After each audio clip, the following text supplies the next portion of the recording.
ചലച്ചിത്ര താരം അനശ്വര രാജിന്റെ അഭിനയത്തെ വാനോളം പുകഴ്ത്തി നടനും കേന്ദ്രമന്ത്രിയുമായ സുരേഷ് ഗോപി ഒരു കാലത്ത് ഉർവശിയെ കണ്ട് താൻ അതിശയിച്ചതുപോലെയാണ് സിനിമയിൽ പുതുതലമുറയിലെ നടി അനശ്വരയുടെ പ്രകടനം കാണുമ്പോൾ തോന്നുന്നതെന്നാണ് അദ്ദേഹം പറയുന്നത്. പ്രശസ്ത അവതാരകയായ പേളി മാണി ഷോയിലെ അഭിമുഖത്തിൽ സംസാരിക്കുകയായിരുന്നു അദ്ദേഹം.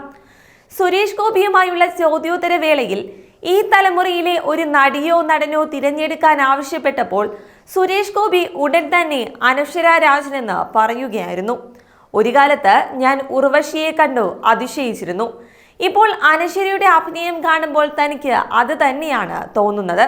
ഇങ്ങനെയൊക്കെ പറ്റുമോ എന്ന് വിചാരിച്ചതുപോലെ ഇപ്പോൾ റീൽസിലെ അനശ്വരയുടെ ചില പെർഫോമൻസുകൾ കാണുമ്പോൾ അതിശയിച്ചു പോവുകയാണ്.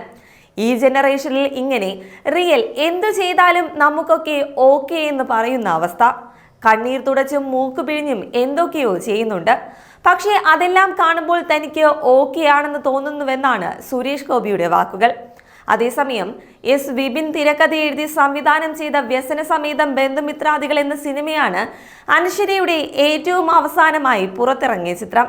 ചിത്രത്തിന്റെ ട്രെയിലറിൽ മരണ വീട്ടിൽ നിന്നുള്ള രംഗത്തിൽ കരഞ്ഞുകൊണ്ടിരിക്കുന്ന അനശ്വരയുടെ കഥാപാത്രത്തെ കാണിക്കുന്നുണ്ട്. ഈ രംഗമാണ് തന്റെ അഭിമുഖത്തിൽ സുരേഷ് ഗോപി പരാമർശിച്ചതും.